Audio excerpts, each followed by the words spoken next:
پنجاب کی سردیاں بلا شبہ اپنا سحر قائم کر سکتی ہیں، مگر کچھ لوگوں کا حصار بڑا ڈھیٹ ہوتا ہے۔ رات دسمبر کے دنوں کی کڑاکے والی سردی تھی، منہ سے نکلی بھاپ اور جلد کا رواں تک جم چکا تھا۔ رات اتنی سیاہ تھی کہ دھند تک کوئلہ رنگ دکھاتی۔ 11 بجتے ہی حاجی صاحب نے سکون کی کروٹ لی اور اگلی تیسری سانس لیتی خراٹوں کا اسٹیریو چل پڑا تھا۔ یہ سکون انہیں محض آواز سے ہی ملتا تھا، دروازے کا کھلنا، موٹر سائیکل کا اندر آنا اور بھرپور مردانہ قدموں کی آہٹیں۔ کچھ دیر کو طوطوں کے پنجرے میں جوش سا لہرا تھا۔ بھایا آیا، طوطے بولتے اور حاجی صاحب کی بتی گل۔ ہاں، مگر وہ جو گیٹ کھولتا، آہٹیں پیدا کرتا، وہ ہیلمٹ اتارتا، جیکٹ دستانے لاؤنج میں مخصوص جگہ رکھتا اور خراٹوں کی دھنیں بناتے حاجی صاحب کے گھر میں جاتا، روشنی بجھاتا اور کچن میں چلا آتا، کھانا گرم کیا، کھایا اور اپنے کمرے کی راہ لی۔ فون کھولا، کوئی پیغام دیکھا، دل کیا تو جواب لکھا، ورنہ الارم لگا کے رضائی لپیٹی اور بس۔ یہ روزانہ کا کام تھا۔ جانے کتنے سالوں سے دسمبر اسے یوں ہی اپنی جیسا پاتا تھا، سرد، مصروف، لگاتار سا۔ صبح وہ مخصوص وقت پر اٹھا تھا، 75% آبادی کی طرح وہ فجر ضرور پڑھتا تھا، صرف فجر۔ دودھ لے کر آیا تو حاجی صاحب چائے کی پیالی سامنے رکھے متفکر سے بیٹھے تھے۔ وہ سامنے بیٹھتے اخبار دیکھتا بولا، اتنے رنجیدہ کیوں ہیں والد صاحب؟ وہ اس کے لیے بھی باقی سب کی طرح حاجی صاحب ہی تھے، مگر طنزاً وہ انہیں والد ہی بولتا۔ او یار، تجھے پتہ تو ہے فضا کی طبیعت کا، بس ہسپتال لے جانے کا وقت آیا ہی چاہتا ہے، تو سوچتا ہوں گھر کیسے چلے گا۔ آدم اور اذہان کی دفعہ تو بہو کی ماں حیات تھیں، اور اب کے تو ڈاکٹرز نے بھی سیزیرین بتایا، ہم پورا ٹبر خاندان اور وہ بیچاری بیمار بچی، گھر کیسے چلے گا؟ ہاں تو آپ شہراز سے بات کریں، کیا کہتا ہے وہ؟ اخبار لپیٹتا وہ گفتگو کا تیار ہوا۔ کچن کے دروازے پر کھڑی فضا نے ابھی سے گھبرانا شروع کر دیا کہ دیور کی زبان اب گولے داغنے کو تیار ہو گئی تھی۔ بات کی تھی میں نے اسے، کہہ رہا تھا کہ فضا کو اس کے میکے چھوڑ دیں گے، اس کی بھابھی دیکھ لیں گی، اور یہ تو ہم کمال ہی کہہ دیا اس نے۔ حیرت ہے، یہ بات ہم کمکلوں نے کیوں نہ سوچی؟ حاجی صاحب بڑبڑائے، اس عقلے کل بیٹے سے ذرا یہ بھی پوچھنا تھا کہ بیوی کا سوچ لیا، بوڑھے باپ اور جوان بھائی کا کیا ہوگا؟ وہ 2 ماہ کیسے رہیں گے یہ بھی بتا دے، اور ذرا دیکھ لیں اب اپنی اکلوتی دختر کی احسان فراموشیاں۔ 3 ماہ پہلے عفیفہ کی پیدائش پر بھابھی 1.5 ماہ اس کی سیوا کر کے لوٹی تھی، اور میں ایف بلاک سے کھانے لا لا کے ہلکان ہو گیا تھا۔ اب محترمہ کہہ رہی ہیں کہ چھوٹے بچوں کے ساتھ کیسے سنبھالوں گی تم لوگوں کو؟ ابھی بھی تو ایف بلاک سے کھانے پک کر آ سکتے ہیں نا؟ مگر نہیں، عائشہ ادریس کسی کی چاکری کے لیے پیدا ہی نہیں ہوئی، اور کہ بھابھی کو بھی بڑا جنون ہے سپر لیڈی بننے کا۔ کل سارا گھر تلپٹ کر کے رکھ دیا، کہا جی کہ میں ہاسپٹل جانے سے پہلے سارے گھر کی تفصیلی صفائی کروا لوں صفیہ سے۔ صفیہ تو چلی گئی گھر، مگر یہ لگی رہی پردے لحاف دھونے میں۔ حد ہے، یعنی کہ عقل نام کی کوئی بھی شے اس دنیا میں میسر ہے بھائی؟ اور یہ گھر والے؟ وہ شروع ہو چکا تھا، شروع سے ہی منہ پھٹ تھا۔ وقت نے اس شیرے میں ضد رسول پرستی کا مغز ڈال کر وہ لڈو بنا دیا تھا کہ اب وہ یہ لڈو ہر ایک کے حلق میں ٹھوس دیتا تھا، کیونکہ سانسیں ہی بند ہو جاتی ہیں اگلے کی۔ یہ اثر انداز ہونے والی شخصیتیں بھی نہیں۔ شہراز کہہ تو رہا تھا کہ گاؤں سے کسی عورت کو بلوائے گا، اب دیکھو آشی بھی شام تک آنے کا کہہ رہی تھی، ہسپتال میں تو وہی رہے گی۔ حاجی صاحب اس کے للکاروں سے اکتائے ہوئے بولے، اور یہی بات فقط 7 منٹ پہلے آپ کہہ دیتے تو میں یوں جلسہ نہ لگا کر بیٹھا ہوتا، یعنی الٹا چور کھوتا۔ حاجی صاحب نے زیر لب یہی کہا جبکہ گوہر ادریس اسکول جاتے آدم کی ٹائی باندھ رہا تھا۔ گورنمنٹ کالج برائے بوائز کے اسٹاف روم میں وہ اپنے گروپ کے ساتھ بیٹھا کسی اسائنمنٹ پر کام کر رہا تھا جب نوید تارڑ صاحب ہنستے بیان بیٹھے۔ اس کی دوستی سب ادھیڑ عمر پروفیسرز کے ساتھ ہی تھی کہ جوان استاد اس کے سامنے دبتے تھے، اور دوستی میں صرف برابری کی ہی تو شرط ہے نا۔ یار گوہر تم بھی نا، نوید صاحب بولے۔ کینٹین والا رونے والا ہو رہا تھا۔ سر جی، یہ میس کا چارج گوہر سر سے لینی تھی، یہ تو پتی کے دانے تک گن کے رکھتے ہیں، اور چینی تو جب دل چاہے نکلوا کر دیکھتے ہیں کہ پرسوں تو اتنی تھی، اب اتنی کیسے ہو گئی؟ 20 والا لیس کا پیکٹ تم لوگوں کو 7 روپے کا پڑتا ہے، اور بچوں سے سیدھا 30 روپے کیوں؟ اتنی سختی نہ کیا کرو بھائی، انہوں نے بھی تو رزق کمانا ہوتا ہے آخر۔ نوید صاحب، میں پیسے کی طاقت پر بڑا ایمان رکھتا ہوں۔ پیسہ ایک ایسی لاٹھی ہے کہ جس سے آپ گردنوں کو ہانک سکتے ہیں۔ گردن جانتے ہیں؟ غرور، فخر، پیسہ سب کر سکتے ہیں، اور میں تو اپنی زندگی میں ہر شے کا اتنا حساب رکھتا ہوں۔ نوید صاحب، آپ تو اسے یوں کہنے بیٹھے تھے جیسے آج آپ کے ستارے عروج پر ہیں، اور گوہر ادریس کو قائل کرنے کا سہرا جیسے آج آپ پہن ہی لیں گے۔ راجہ کاظم اردو والا ٹھٹھا لگا کر بولے تو گوہر مسکرایا، مجھے تو لڑکی کی شادی کی فکر ہے، عمر نکلی جا رہی ہے، اور پھر ہم ہی کیوں اس ٹارچر سیل کو سہیں؟ اس اونٹ کے لیے بھی تو پہاڑ بنا ہی ہوگا۔ راجہ صاحب نے ہاتھ سے سب کو متوجہ بھی کیا کہ اب دیکھنا گوہر کی گوہر افشانیاں۔ راجہ صاحب، میں حلفاً یہ کہنے کو تیار ہوں کہ آپ اگر خاتون ہوتے تو پھپھی ہوتے۔ کہہ کہا بڑا گونجدار پڑا تھا۔ وہ تمہارے والد صاحب کسی کوشش میں لگے تو ہوئے تھے۔ فصیح تغلق صاحب اسلامیات کے پروفیسر تھے، مدبر، باوقار سے، کوشش کا کیا ہے، پہلے میرا بھائی اور بہنوں ہی اپنا خاندان مکمل کریں گے، پھر ان کی بیویاں میرا کچھ سوچیں گے، اور یہ خود میرا ہی فیصلہ تھا۔ اجرت میں ڈھونڈی گئی لڑکی گھر میں لوڈ شیڈنگ جیسی ہوتی ہے، برداشت نہیں ہوتی اور کرنی بھی پڑتی ہے۔ سب پھر سے ہنسے۔ اسٹاف روم میں کئی دوسرے گروپس نے مڑ کر دیکھا، ایک 29 سالہ کنواراں کیمیا دان بھلا کون سے لطیفے سناتا ہوگا ان خود پرست بوڑھے عالم فاضلوں کو۔ آشی اپنے تینوں بچوں کے ساتھ موجود تھی۔ ہائے گوہر، برف والی آئس بار ہو رہے ہو قسم سے، گاڑی بس جگہ گھیرنے کو خریدی تھی کیا؟ برف والی اور آئس بار دونوں ایک ہی کلفی کو کہتے ہیں، کچھ سیکھ لو تم بھی۔ نرے 1.5 کروڑ کے گھر میں رہنے سے بندہ شہری نہیں بن جاتا۔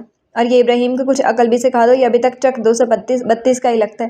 کیسے طوطے کے پنجرے میں تنکا گھسا کر انہیں ڈبو رہا ہے۔ چوتے اتارتا وہ بولے گیا۔ لو جی، ہو گیا یہ شروع۔ سب اس فری لانس اخلاقیات کی کلاس کی عادی تھی۔ مریم کھانا میز پر رکھنے لگی۔ آشی بولی، اچھا اب سو مت جانا، شیراز کو چھٹی نہیں ملی، ٹیوشن پر جاتے ہوئے ہمیں ہاسپٹل چھوڑ دینا۔ وہ سر ہلانے لگا۔ گاڑی لے جاؤں گا، آج گروسری بھی کرنی ہے۔ اس ماہ میری باری ہے گروسری کرنے کی، دیکھ لینا بھابھی نے ہر شے دگنی لکھ دی ہوگی لسٹ میں، وہ جلا ہوا بولا۔ اور تم تو جیسے سب فرما برداری سے لا دو گے اسے اڑانے کو۔ گوہر، کسی دن میرا منہ کھل گیا نا پتر، تو ایسی پڑھنی ہے نا کہ غیرت مند کو زندگی میں ایک ہی بار پڑتی ہے ویسی۔ حاجی صاحب بچپن سے یہی دھمکی دے رہے تھے، اس لیے وہ مگن سے آلو گوشت نپٹاتا رہا۔ جانی اتنی کنجوسی تو کس کے لیے کرتا ہے؟ شادی تو نے نہیں کرانی، خرچے تیرے کوئی نہیں، دیالو اور سخی بالکل بھی نہیں ہے، تو پیسے بچا کر میرے نام کی مسجد بے شک نہ بنوانا۔ حاجی صاحب مخول کرنے لگے۔ ہاں تو والدہ کے نام کی تو بنوائی ہے نا، آپ نے تو صاف انکار کر دیا۔ وہ بھی انہیں گھیرنے لگا۔ اچھا حاجی صاحب، پھر کیا پوچھ رہا تھا وہ آدمی؟ آشی موجود ہوتی تو باتوں کو پنکھ لگا دیتی، کوئی ادھر کو اڑا دیتی، کوئی ادھر کو۔ بس بیٹا جی ایسی پوچھ گچھ کر رہا تھا، یہ سعید صاحب کے ربیہ کا رشتہ ڈالا ہے شاید۔ چائے کی طرف بڑھاتا گوہر فوراً رکا۔ اللہ کرے اس بار خیر ہی رہے، اتنی اچھی لڑکی کو جانے کس کی نظر لگی ہے، جب بھی رشتہ آئے بیماری ساتھ ہی آ جاتی ہے۔ فضا بھابھی چادر لپیٹتے آ بیٹھی۔ میں نے خوب تسلی کروائی ہے ان کی، پورے بی بلاک میں اس کی ہم پلہ کوئی لڑکی نہیں ہے بھائی۔ حاجی صاحب کھڑے ہوتے ہوئے بولے۔ ہم پلہ؟ آپ بھی خدائی ضامن بنے پھرتے ہیں حاجی صاحب، وزلی بیمار لڑکی کی جس کے لیے تسلیاں کرواتے پھرتے ہیں، مائیوں کے لہنگے میں ہی لمبی ہو جائے گی، پھر آپ جیسے خیر خواہی کہتے پھریں گے۔ پتہ بھی تھا ماں باپ کو اپنی لڑکی کا، پھر بھی اگلوں کا خرچہ کروا دیا بس ایویں۔ وہ اتنا کڑوا تھا کہ حاجی صاحب کو رک جانا پڑا۔ لو پھر سنو، بی بلاک میں جس سے بھی تمہاری پوچھ گچھ کی گئی، لوگ دندان شکن مکالا لکھیں گے۔ جی حاجی صاحب سیدھے بندے ہیں، بڑا بیٹا اسلام آباد پولیس میں اور پورا پولیس والا ہے۔ مطلوب کہنے کو تو 18 جماعتیں پڑھا ہے، پر جی سچ پوچھو تو سمجھو گدھا کتابیں اٹھائے ہینکتا پھرتا ہے، منہ پھٹ ایسا کہ کونے والے 102 سالہ مختوم بٹ صاحب بھی اسے دیکھتے ہی چارپائی کے بان میں سر گھسا کر پڑ جاتے ہیں۔ شوم کنجوس ایسا کہ کرکٹ کھیلتے بچوں کی چھت پر آئی گیندیں انہیں ہی بیچتا ہے۔ شدید برف باری بھی ہوگی تو گاڑی نہ نکالے گا اور پیروں کو ہمیشہ زحمت میں مبتلا رکھے گا۔ پلانٹ سے کوئی پھول توڑے گا تو یہ عدالت عظمیٰ کا دروازہ کھٹکھٹانے سے بھی نہ چوکے گا۔ 29 کا مجھے نہیں کھیلنا، تم لوگوں کے ساتھ والا بچہ ہے، معمولی شکل، غیر معمولی قد کاٹ اور غیر معمولی ہی بد اخلاقی۔ یہاں تنخواہ 60,000 لیتا ہے، وہ ہوم ٹیوشنز کے 30,000 ملا کر ہو گئے 90,000۔ لو جی، 90,000 کو بیٹی دینی ہے تو بخوشی دیں گے، لڑکے کو دینی ہے تو نہ دیں۔ وہ ٹانگ پر ٹانگ جمائے اپنے سگے باپ کو دیکھتا رہا، پھر سرد لہجے میں بولا، وہ لڑکی مرنے والی ہے اور یہ حقیقت ہے۔ بھابھی چلیں، سب تیار ہیں، بچے کدھر چھوڑنے ہیں؟ اور آشی، تم تو اپنے بچے زبیر بھائی کے پاس چھوڑ آتی، اب انہیں لیے گھومتے رہیں کیا؟ کبھی خود بھی عقل سے کام لے لیا کرو۔ وہ اتنی بڑی بات کہتا اور پرسکون رہتا، حاجی صاحب نے تھک کر سامان اٹھا لیا تھا، جانے کہاں غلطی ہو گئی تھی ان سے۔ شہراز چھٹی پر آ گئے اور گاؤں سے کام والی بھی۔ اگلے دن جب ٹھنڈی ہوا چلتی تھی تب فضا بھابھی کی بیٹی بھی دنیا میں آ گئی۔ وہ خوش ہوا۔ شہراز بولا، یار خرچہ کافی ہو گیا، بچے ننیال جا کر رہیں گے تو سوچ رہا تھا کچھ خریداری کرا دوں ان کو۔ وہ بازار کو نکل گئے۔ شہراز کچھ کہنا چاہتا پھر گھبراتا۔ شرماتے کیوں؟ بول دو کہ گوہر شاپنگ تم نہیں کروانی ہے، خرچہ جو اتنا ہو گیا۔ شہراز اس کے کہنے پر ہنس دیا۔ بس تمہاری ایک ٹیوشن فیس جتنی خریداری بس، بہترین برانڈ کے جوتے، کپڑے، لوازمات۔ شہراز نے آنکھیں ماتھے پر ہی رکھ لیں۔ 20,000 کی حد پار کرتی ہی گوہر نے ہاتھ جھاڑ دیا۔ میرے بجٹ سے آؤٹ ہوئے کتنے ہی ہزار ہو گئے، اب بس اور نہیں۔ شہراز بدمزہ ہوا۔ پوری کالونی میں لوگ مجھے کہتے ہیں کہ تمہارے بھائی کی ٹیوشن کا ریٹ باٹا والا ہے، اور تم تو اتنی جلدی واپس لے آئے۔ میں 15,000 لیتا ہوں میرے بھائی، 15 لاکھ نہیں، اوپر سے عاشق کو بھی لحافوں کے لیے نیا کپڑا چاہیے۔ بندہ پوچھے، زبیر بھائی 50 لاکھ کا نیا پلاٹ خرید سکتے تو 10,000 کا کپڑا نہیں خرید سکتے؟ یہ شادی شدہ بہنیں بھی نا۔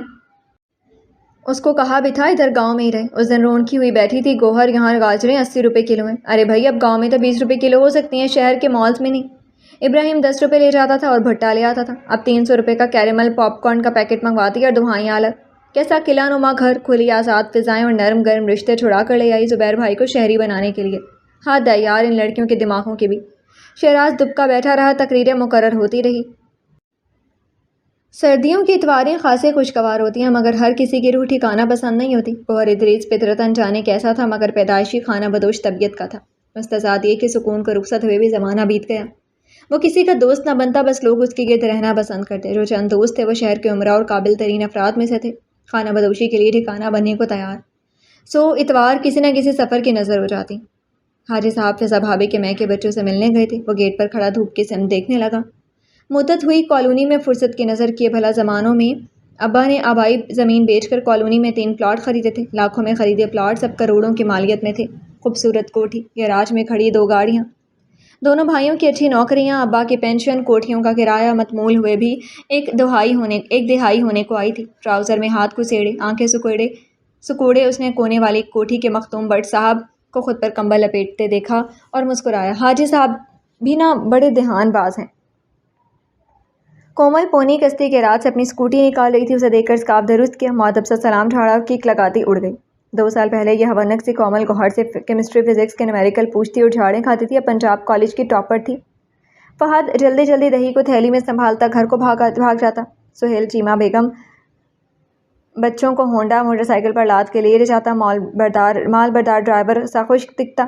اب اس نے فرصت سے سامنے والے گھر کو دیکھا، یوں جیسے کوئی بے روزگار نوکری لگنے والوں کی فہرست میں اپنا نام کھنگالتا ہو۔ اسی لمحے انگڑائی لیتے سعید انکل نے بھی اسے دیکھا اور پرجوش سے آگے بڑھ آئے۔ اللہ، مجھے ڈر نہیں لگتا، بس اس لمحے سے موت جھانکتی دکھتی ہے۔ وہ مسکرا نہ سکا۔ سعید انکل حال احوال پوچھنے لگے۔ وہ ان کی گیٹ کی ماربل لگی ڈھلوانی سلیب کو دیکھتا، فرحاد کی موٹر سائیکل کو دیکھا، آگے بس اسے اندھیرا سا نظر آتا۔ اس دفعہ تو کلثوم نے آخیر ہی کر دی۔ لڑکی کی تعریفیں، لڑکی کی نکلتی عمر، بیماری۔ میں نے کہا مسکت تو یہیں پڑا ہے، پھر واپس آ جاؤ، ذرا لڑکیوں کا کچھ کر آؤں۔ اس بار تم بھی پتہ کرنا کسی سے۔ لڑکا کیپٹن ہے، ادھر بحریہ میں نیا گھر بنوایا، پہلے ادھر ایف بلاک میں ہی ہوتے تھے اپنے۔ گوہر ادریس کو غصہ آیا۔ میرے پھپھر جی لگتے ہیں آپ، کیسے ذمہ داری بانٹتے پھرتے ہیں، پھر بے بس۔ خدا را مجھ سے کوئی کچھ نہ کہے۔ دماغ بکتا جھکتا وہ سنتا رہا۔ اچھا انکل مجھے کہیں جانا ہے تو ماتھا سہلاتا بولا۔ اوہ اچھا چلتا ہوں۔ ربیہ رات سے کھانس رہی ہے، کسی نے ڈاکٹر کا بتایا تو وہاں؟ وہ جھٹکے سے گیٹ بند کرتا مڑ گیا۔ سعید انکل خجل سے ہو گئے۔ وقت بدل گیا، بچے بڑے ہو گئے، اب کہاں اتنا وقت ہے کسی کے پاس، بڑبڑاتے مڑ گئے۔ اس بار کچھ ہونے والا ہے۔ گوہر ادریس سگریٹ کے دھوئیں میں سے کوئی ہنسا۔ وہ دما زدہ لڑکی نفرت دل پر بوجھ بن کر بیٹھ گئی، فون چنکھاڑنے لگا۔ حاجی صاحب چہک کر بولے، وہ عورت جو تمہاری بھابھی کی محلے دار ہے آج شام آئے گی، رفیہ سے اچھی طرح گھر صاف کروا لینا اور اسے ریڈی میڈ لا دینا، نگیٹس اور کباب خود تل لے گی، میں دوپہر میں عاشق کو لیتا آؤں گا۔ نہیں آخر وہ کیوں کریں گی اتنا تردد میرے لیے، پہلے اپنے خاندان تو مکمل کر لیں، کبھی بھابھی مصروف ہیں تو کبھی بہن، میرے دوست کب کے ابا بن گئے اور یہاں سب لگے ہوئے بہبود آبادی والوں کو شرمندہ کرنے۔ وہ دھاڑنے لگا۔ حاجی صاحب نے فون کاٹ دیا۔ شام کو سب آ گئے۔ وہ ٹیوشن کے لیے تیار ہوتا رہا، نہ تو بہبود آبادی والوں کا احساس جاگ گیا دل میں جو شادی کا خوف پسے پش ڈال کر چل دیے۔ حاجی صاحب اس کی روگوئی کو ہمیشہ ہر اول دستے میں رکھتے۔ وہ خاموش رہا، مصروف ہی۔ عاشقوں سے مہمانوں کے سامنے جس محنت سماجت کے بدلے لے کر گئی یہ حاجی صاحب نہ جانتے تھے۔ گھر میں کوئی عورت تو ہے نہیں۔ پہلا اعتراض، دلہن کا شوہر خود اسلام آباد، بیوی باپ بھائی ساتھ۔ تیسری دفعہ بولا تو وہ تیز لہجے میں کہنے لگا، اگلی تنخواہ میں کوئی معقول سی عورت خرید لاتا ہوں، رونق بھی ہو جائے گی، ہماری رکھوالی بھی، اور دنگل بھی مفت میں لگ جایا کرے گا۔ لڑکی کی ماں گھبرا گئی۔ آنٹی 6 بار تو بتایا آپ کو کہ والدہ کا انتقال ہو گیا اور میری شادی اللہ کی مرضی ہے، ہم کیا کر سکتے ہیں؟ عاشی متوازن لہجے میں بولی۔ خاتون کو اکھڑ سا لڑکا پسند آ گیا، گھر آنے کی دعوت دیتی چل دی۔ عاشی جانتی تھی گوہر اب کبھی نہیں مانے گا۔ 5 سال پہلے جب گوہر ادریس کی روح کا ٹھکانہ ایک پرائیویٹ ہسپتال میں زندگی سے مایوس ہو گیا تو شیراز سے کہا، بیٹا حرام مسلمانوں کے لیے حرام ہی رہتا ہے، چاہے وقت اسے فرض ہی کر دے۔ امی اور جو جی چاہے مانگ لیں، یہ نہ کہیں، کوئی نہیں جانتا کہ سسٹم کس قدر دلال بن چکا ہے۔ وہ روتے ہوئے بے بسی سے بولا، خود سے جھوٹ نہ بولنا کبھی، یہ زندگی کا سکون کھا جاتا ہے۔ عاشی سے پیٹ نہ پھیرنا کبھی، وہ تنہا ہے۔ امی میں سب سے چھوٹا کتنا پیارا ہوتا ہے نا۔ ماں کو بڑا بے بس آنسو نکلا تھا امی کی آنکھ سے۔ اللہ تیرا دل ٹھنڈا کرے گوہر کو بس اتنا ہی کہا۔ ماؤں کو سب پتا ہوتا ہے کہ کیسا مایا جلسہ بے سکون بچہ ہے ان کا۔ گوہر سمجھو کوند ہو گیا، ہر مہینے بریانی کی دیگ تقسیم کرتا۔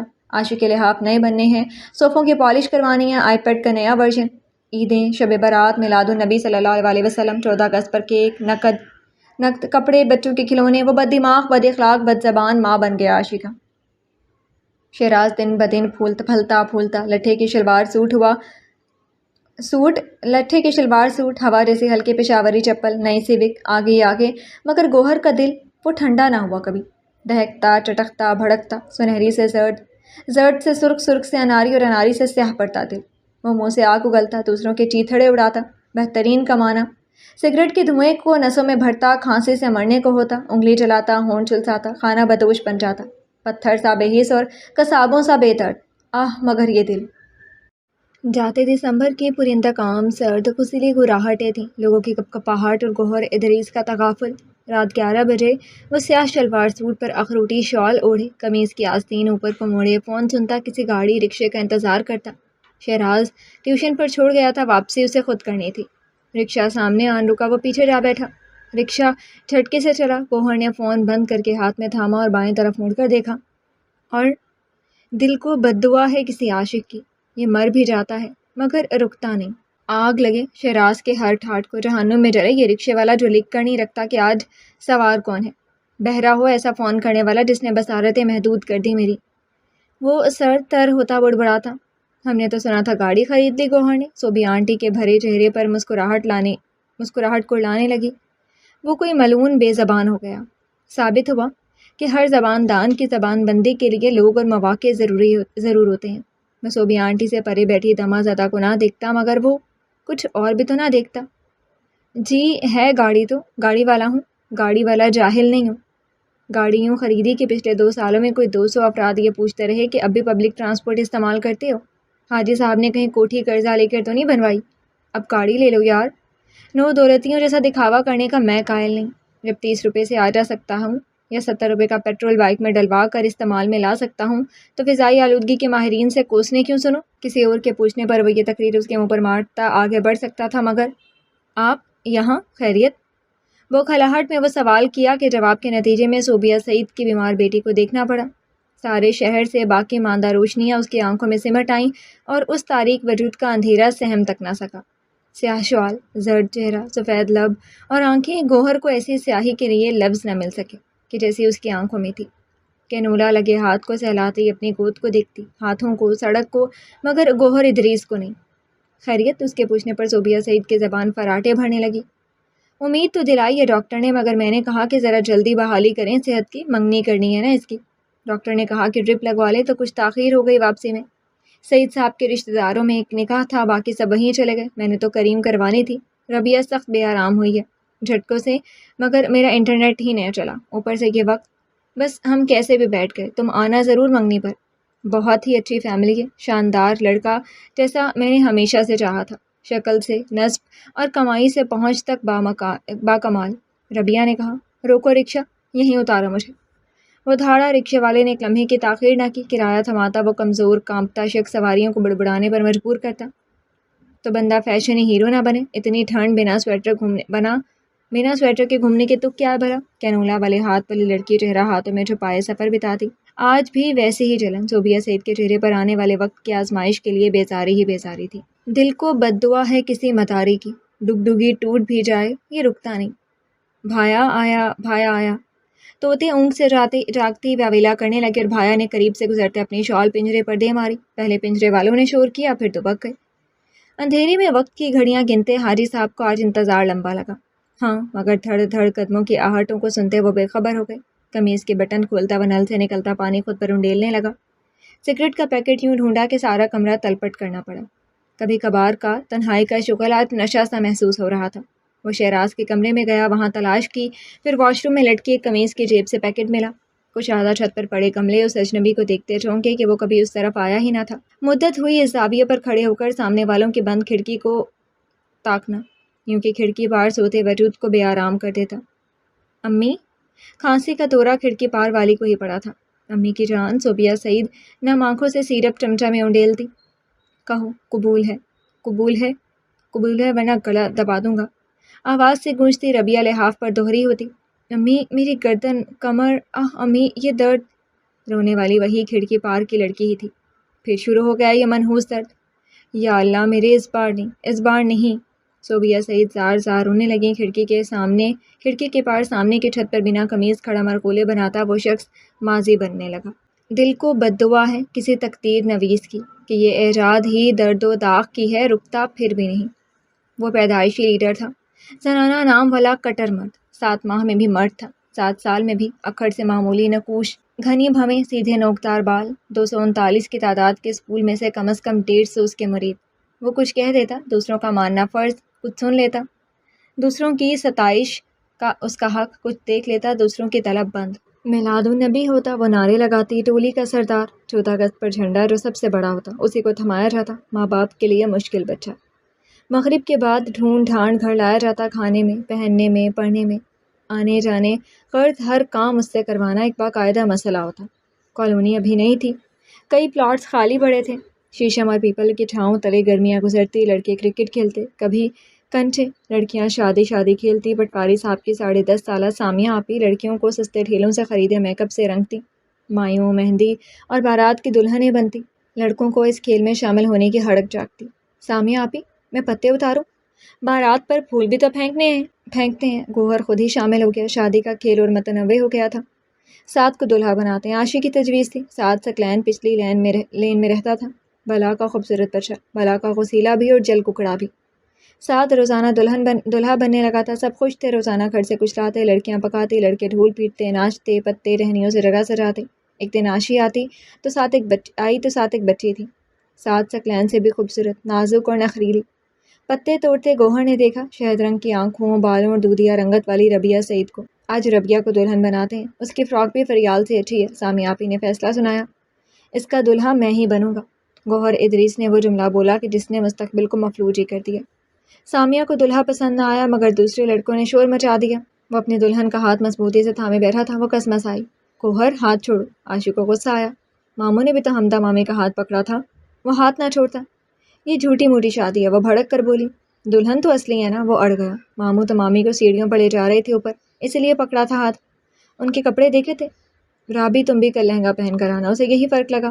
عاشی، میں نے کہا بھی تھا گوہر کو نہیں بناتے دلہا۔ سامیہ اکتائی تھی، یوں وہ زبردستی ہر دفعہ ربیہ کا دلہا بننے لگتا۔ ربیہ بس اس کے ساتھ خوش رہتی، اسے گھر لے جاتی، ڈول ہاؤس دکھاتی، اپنی کلرنگ بکس، گلابی رنگ سے سجا اپنا کمرہ۔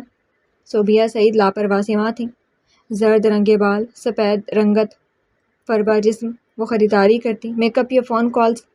ایک دن اسکول میں سعد سکلین کی ایک بچے سے لڑائی ہو گئی، گوہر مخالف بچے کو اکساتا رہا، یوں کہ چھٹی کے وقت گیٹ کے پاس اکھاڑا لگ گیا، اوئے سب پیچھے رہیں گے، کوئی آگے نہ آئے، بس دیکھو۔ گوہر نے سب کو تماشے کے لیے اکٹھا کر لیا، وہ ایسا ہی تھا۔ سعد کو خاصی شرمناک شکست ہوئی، گوہر سے اس کی ٹھن گئی تو تکار ہونے لگی، ہر روز ہونے لگی۔ رابی کا دلہا میں ہی بنوں گا اب، سعد نے محض جلانے کے لیے کہہ دیا تھا۔ گوہر نے دھکا دے کر اسے بینچ سے نیچے گرا دیا، پھر بات مار کٹائی پر ہی ختم ہوئی۔ گوہر نے سعد کا جینا دوبھر کر دیا، اسے دیکھتے ہی تان لگاتا، دیکھو دیکھو سعد آیا۔ ساتھ میں اپنے کوڑا لایا، کوڑے سے نکلا ہاتھی، ہاتھی اس کا ساتھی، ہاتھی کوڑا کھاتا ہے، سعد کو بھی کھلاتا ہے۔ سعد اسکول میں ہاتھی میرا ساتھی کے نام سے مشہور ہو گیا۔ ایک دن گوہر کو سخت بخار ہوا، امی نے اسے گھر سے نہ نکلنے دیا، وہ تڑپتا رہا، موقع پا کر خالی پلاٹ کو ڈھونڈا اور کیا دیکھا وہاں، ربیہ کا دلہا سعد۔ وہ بنا کسی سے بات کیے سعد کو پیٹنے لگا، سعد کی ناک سے بھل بھل خون بہنے لگا تو وہ ربیہ کی طرف ہوا، سامیہ آپی بتاؤ کہ تم کس کی دلہن ہو؟ وہ دھاڑا، ربیہ رونے لگی، گوہر نے اس کی گردن دبوچ لی، میں مار دوں گا تمہیں، نہیں تو بتاؤ انہیں۔ رفیق بٹ صاحب چیخیں سن کر دوڑے آئے تھے۔ اس دن یہ کھیل عجیب شرمساری پر ہمیشہ کے لیے ختم ہو گیا۔ حاجی صاحب نے سارے محلے کے سامنے گوہر کو مارا، وہ امی کے سامنے ڈٹ گیا، جو بھی اسے دلہن بنائے گا میں اسے مار دوں گا۔ 9 سالہ گوہر کی دھمکی نے اس کی ماں کو جامد کر دیا۔ پھر یوں ہوا کہ سارے اسکول کو اس کے دیوان کی پتہ چلتی گئی، دونوں بہترین دوست تھے۔ گوہر کا ہوم ورک ربیہ کرتی تو صوبیہ کو کبھی بازار نہ جانا پڑا تھا، امی کچھ آتے، یوں بھاگ میرے کہنے پر تو کہیں نہیں جاتے تم۔ میٹرک کرتے گوہر یکدم مرد بن گیا تھا، بھرپور جوان، میٹرک میں نمبر بہترین تھے، وہ ڈاکٹر بننے کے خواب دیکھنے لگا، کالج میں آ گیا اور کچھ مصروف ہو گیا۔ ربیہ 10ویں میں تھی، اکیڈمی سے دونوں اکٹھے واپس آتے۔ رابی اب تم بڑی ہو گئی ہو، گوہر سے فاصلہ رکھو بیٹا۔ پہلی بار صوبیہ کو گوہر اتنا بڑا لگا تھا، یہی بات گوہر نے کہی، مگر یوں اتنی بڑی ہو گئی ہو رابی، دوپٹہ لینا نہیں آتا کیا؟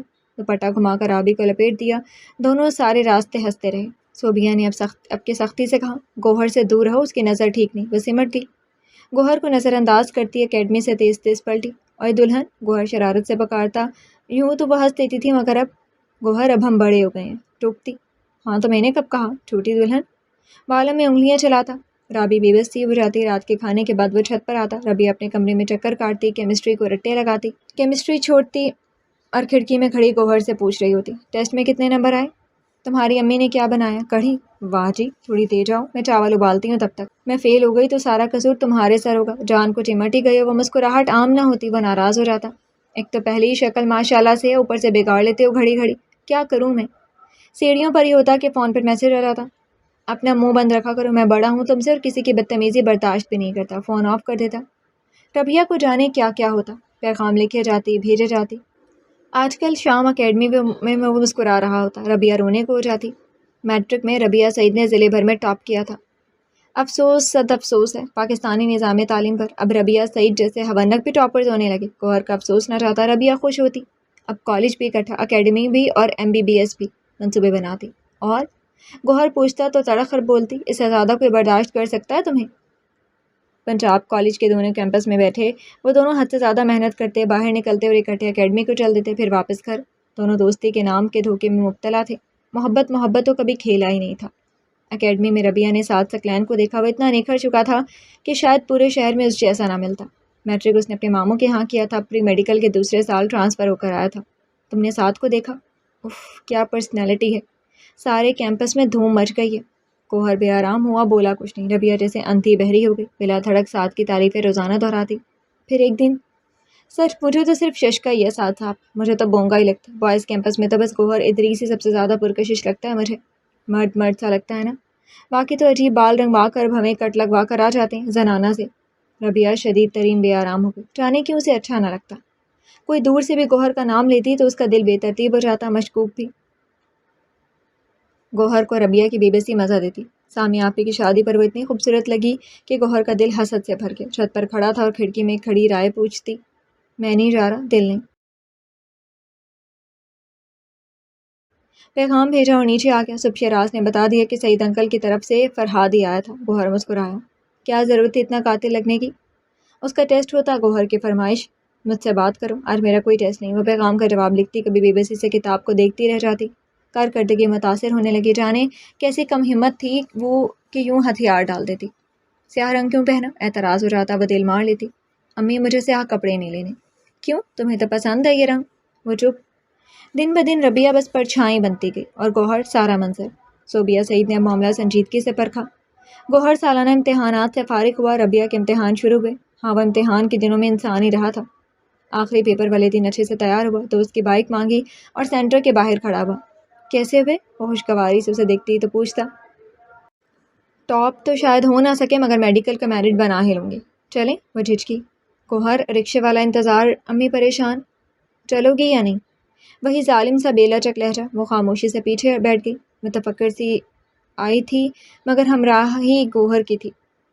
سب کچھ بھول گیا، بس وہ یاد رہا جو ساتھ لیے لیے گھومتا، کبھی گول گپے کھلاتا، ناریل کا پانی، کولڈ کافی، بے ترتیب چٹخارے اور کہکہے۔ اس دن دونوں کو اس بات پر روز حشر سا یقین ہو گیا تھا کہ وہ صرف دوست ہیں۔ واپس لوٹے تو جیسے سب کچھ لٹانے کا وقت آ گیا تھا۔ کتنے دن گوشت پکتا ہے تمہارے گھر؟ صوبیہ سعید دارو سے اندر بلا لائی تھی۔ ربیہ مجسم التجا بنی کھڑی تھی مگر ماں اسے دیکھتی تک نہ تھی۔ میری بیٹی نے اس گھر میں شاید ہی کوئی ایسا دن دیکھا ہو جب کوئی عام شے گھر میں بنی ہو۔ بینک کلرک کی ماہانہ آمدن 35,000 ہے اور میرے گھر بجلی کا بل اس سے دگنا آتا ہے۔ کیا دے سکتے ہو ربیہ کو جو میں اسے ایسے بے وقوفی کرنے دوں؟ میں دیکھتی رہی کہ شاید میری بیٹی خود ہی دنیا کے رنگ دیکھ کر پلٹ آئے، مگر جانے کون کون سے منظر بناتے اور دکھاتے ہو کہ اسے اور کچھ نظر ہی نہیں آتا۔ سن لو لڑکے، میری ربیہ کے لیے پہلا رشتہ ہی اس کے خالو کے باس نے دیا، اپنے بیٹے کے لیے۔ اب بتاؤ تمہیں کس گنتی میں رکھوں؟ اپنی طرف سے وہ گوہر ادریس کو پانی پانی کر کے اپنی بیٹی کی زندگی سے دفعہ دور کر بیٹھ گئی۔ گوہر استحضاء سے مسکرایا، ربیہ کو دیکھ کر بولا، مجھے لگا تمہاری امی کچھ نیا کہنے والی ہیں، کچھ سنسنی خیز، مگر یہ تو کچھ یوں ہو گیا کہ انہوں نے میرے سامنے کینو رکھا اور بولی، یہ کینو ہے، اسے کینو ہی کہتے ہیں، یہ کھٹا میٹھا ہوتا ہے۔ ہنسنے لگا۔ صوبیہ سعید کو پہلی بار اشتعال آیا تھا، معاملہ سنجیدہ لگا۔ مجھے معلوم ہے کہ میرے ابا کے ریال نہیں آتے، میری اماں ماہانہ ہزاروں نہیں لٹاتی پارلرز میں، کھانا بھی خود ہی بنا لیتی ہیں، بڑے دونوں بہن بھائی یونیورسٹیز میں لاکھوں جھونکتے ہیں شاپنگ کے بجائے۔ اس سب کا مطلب یہ ہرگز نہیں ہے کہ آپ ایک بیٹی نہ پال سکیں ہم۔ غربت تو سوال ہی نہیں، میں اسے اب بناؤں گا ہی نہیں، میں اسے جواب بناؤں گا ہی نہیں۔ کچھ اور ہے تو آج ہی پوچھ ڈالیں۔ صوبیہ سعید صفاق ہوئی۔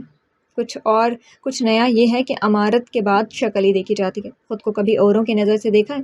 دائیں طرف آئینہ آویزاں ہیں، خود دیکھ لو، حور کے پہلو میں کیا لگتے ہو۔ امی، ربیہ نے جیسے احتجاج کیا، مجھے بات کرنے دو ربیہ، ورنہ میں تمہارے ہر راستے میں آگ بھر دوں گی۔ بات کرنے دو کہ کوئی رشتہ بچ ہی جائے۔ گوہر تناؤ سے بھر گیا۔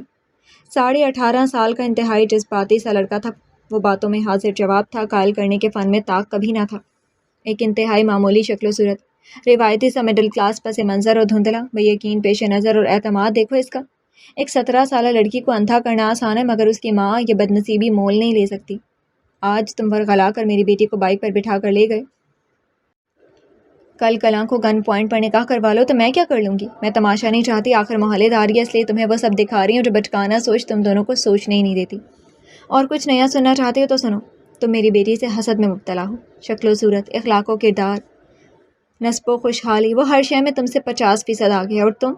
امی ایسا نہ کہیں خدارا، گوہر یہ سب۔ ربیہ آج تم بولی تو میں تمہیں لے کر وہاں غائب ہوں گی کہ ساری عمر اس خطے کی خوشبو کو بھی ترسو گی۔ یہ لڑکا تمہیں تمہاری پسند کا کھانا نہیں کھانے دیتا، تم رنگ بھی اس کی مرضی کے پہنو، تم اچھی لگیں تو لوگ کیوں دیکھیں؟ آج یہ فارغ ہے تو تم اس کا دل بہلاؤ، اس نے ڈاکٹر بننا ہے مگر تمہیں اس نے باندھی ہی بنانا ہے۔ تم اس کے مستقبل کے منصوبوں میں کہیں نہیں، تم اس کے صحن اس کے کمروں میں کہیں نہیں، بس اس کی چھت پر ہو، اور تم چلی مجھے چپ کروانے۔ گوہر کا دل بولنے کو نہیں کرتا تو ربیہ سارا دن بولے گی۔ آج وہ بول رہا ہے تو ربیہ کو رائے دینے کا حق تک نہیں۔ اسے تم سے محبت نہیں میری بیٹی، ایسے لوگ محبت کر ہی نہیں سکتے۔ یہ خود سے محبت میں مبتلا لڑکا تمہیں ساری عمر کی مشقت کے سوا کچھ نہیں دے گا۔ یہ تمہارے پیچھے اس لیے ہے کہ تم سے بہتر کوئی ملا نہیں۔ جس دن مل گیا،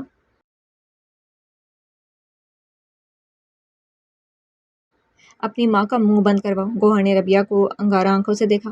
اور کچھ نیا سننا ہے؟ تم ربیہ کے لیے مہلک ہو کیونکہ مجھے تمہارے کردار پر بھروسہ نہیں، یہ ہوس ہے، محبت نہیں۔ امی پلیز چپ کر جائیں، آپ کیا کہہ رہی ہیں؟ گوہر نے کبھی ایسا سوچا تک نہیں۔ گوہر رکو پلیز، ایسے نہ جاؤ، میں بات کرتی ہوں تمہارے سامنے ابو سے، پلیز۔ ربیہ باہر نکلتی گوہر کی طرف لپکی۔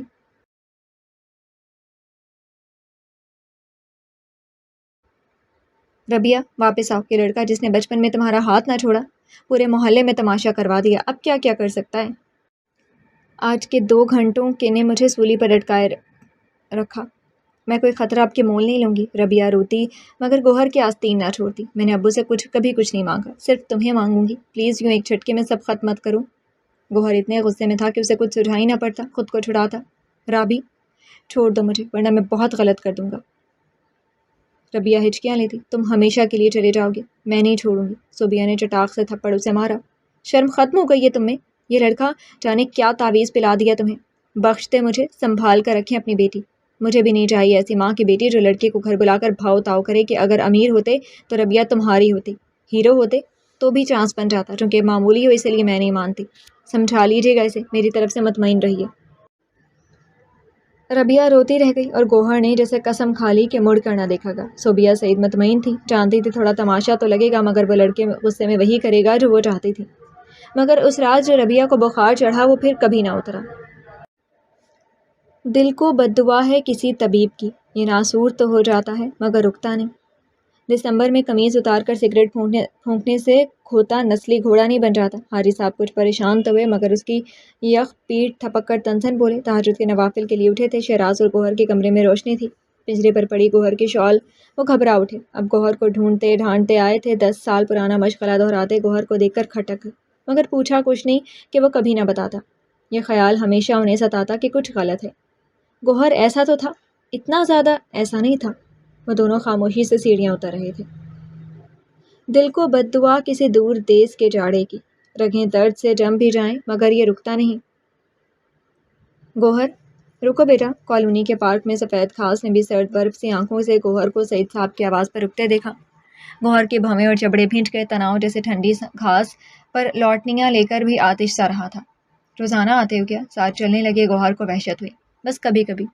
قدموں میں تیزی در آئی تھی۔ سعید صاحب ہانپنے لگے۔ اگر لڑکے کا پتہ کروا دیتے تو دراصل تم بحریہ ٹیوشن دینے جاتے ہو تو لڑکا بھی اسی لین میں رہتا ہے، پوچھنا تھا ان سے، آخر محلے داری ہے تو معلوم ہی ہوگا انہیں۔ ہماری بھی تو محلے داری ہے، جانتے ہیں آپ مجھے؟ تڑک کر بولا۔ حاجی صاحب کو تو جانتے ہیں ہم۔ تم بھی تو ان کے وجود کا حصہ ہو. یہی تو مسئلہ ہے انکل. رابی بھی تو یوں نہ روک کر کھڑے ہو جایا کریں یار. وہ بڑبڑایا. سومیا کے سسرال میں شادیوں کا سیزن چل رہا ہے. ہم پر بھی جلدی تاریخ دینے کا دباؤ ہے. میں کہتا ہوں بڑی کا بھی ہو جائے تو. نہیں ہوگا. یہاں تو ہرگز نہیں ہوگا. وہ اصلیت میں لوٹا. آپ کی بیوی نے صرف بحریہ میں شاندار گھر اور فرانسیسی چہرے والا لڑکا ہی دیکھا ہے بس. ہیروئن، افیم اور حشیش وہ میٹرک میں لیتا تھا. پھر کچھ عرصے بعد چھوڑ دی. اب تو مہنگا ترین گانجا استعمال میں ہے صاحب بہادر کے. ابھی اس کا فون کھولیں تو ویب سائٹس اور ویڈیوز ملیں گی کہ آپ کو چھوٹا موٹا ہارٹ اٹیک تو لازمی ہوگا، مگر یہ سب وہ سائٹس اور ویڈیوز ہوں گی جو ذرا کم تھرلنگ ہے. اور وہ انہیں چھپانا بھول گیا. ہاں، فوج میں کمیشن ملا تھا اسے اور محض 9 ماہ میں ہی فارغ کر دیا گیا. اور کچھ؟ وہ سانس لینے لگا. سعید انکل کو پتہ نہیں سمجھ میں آ رہا تھا یا نہیں. اگر اس نیک مقصد کے لیے آ ہی گئے ہیں تو معاملہ صوبی آنٹی پر مت چھوڑیے گا. یہ میری آپ سے درخواست ہے. بہت سہ چکی آپ کی بیٹی. بس اس بار اپنی جدید بیوی کو ان فیصلوں سے دور ہی رکھیں. رکھائی سے کہتے کہتے وہ ملتجی بولا.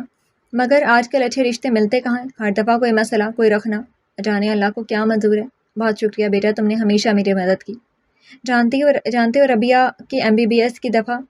ٹھنڈ کافی ہو گئی انکل، مجھے اجازت دیں. وہ جواب سنے بغیر پلٹ گیا، مگر مردوں سے یادیں ٹریک کے دائیں بائیں سے نکلنے لگی. ربیہ سے ناراضی نہیں، شاید خود سے فرار. امی کا کہنا. میرے گھر میں آدھے اچار، مربے، چٹنیاں جس گھر کے لیے بنتی تھیں آج وہ مجھے غریبی کے تانے دے گئی ہے. گوہر مڑ کر دیکھا تو پیدا کرنے والی کو بھول جانا. ساتھ ہی MCAT کی تیاری نے اسے شل کر دیا. نتیجتاً وہ پیپر میں ترتیب بھول گیا. انٹر ٹیسٹ میں فیل ہو گیا. امی نے لاہور ماموں کے پاس بھجوا دیا. BS کیمسٹری، پھر MS. وہ 8 سال میں صرف 3 بار گھر آیا تھا. جب پہلی بار آیا تو ربیہ نے انٹری ٹیسٹ کلیئر کر لیا. نشتر ہاسپٹل ملتان کا میرٹ بن ہے. آشی نے بتایا. وہ ٹھلس ہی تو گیا. پھر وہ پارک کے ٹریک پر چلا جاتا اور بولتا، سارے میڈیکل کالجز سے بدنام ترین ہے نشتر ملتان. بہن کو نشے اور جہنم کے گناہ میں جھونکنا ہے تو بھیج دو. میرے دوست نے تو پچھلے سال اپنے بھائی تک کو جانے نہ دیا تھا. پھر میرا اپنا میرٹ یہیں کا بنا، مگر ماموں نے کہا نام بھی مت لینا. وہ فون بند کرتا ہے. سعید انکل لپک کر آتے. میری بیٹی کا بھی مشورہ مانگتے. یوں تو میں کچھ نہیں کہنا چاہتا، مگر سچ پوچھے تو زبان کے جواہر نے ربیہ سے زندگی کا آخری خواب بھی چھین لیا. امی سچ کہتی تھی گوہر. امی واقعی سچ کہتی تھی. ربیہ کی آنکھوں میں محبت کی جگہ کچھ اور دکھا گوہر ادریس کو. کچھ اور نے دونوں کے درمیان اتنی اونچی دیوار بنا دی کہ 10 سال تک وہ دیکھ تک نہ سکے ایک دوسرے کو. 10 سال بعد گوہر نے ربیہ سعید کو دیکھا تو اسے لگا دل تو نقطے نہیں بدلتا. دل کے تو نقطے ہیں ہی نہیں. دل نہیں بدلتا. اللہ اللہ کیسے تپ رہے ہو، دوا کیوں نہیں لیتے؟ آشی نے آتے ہی چہل پہل کو ہر گوشے ویرانے میں پھیلا سا دیا.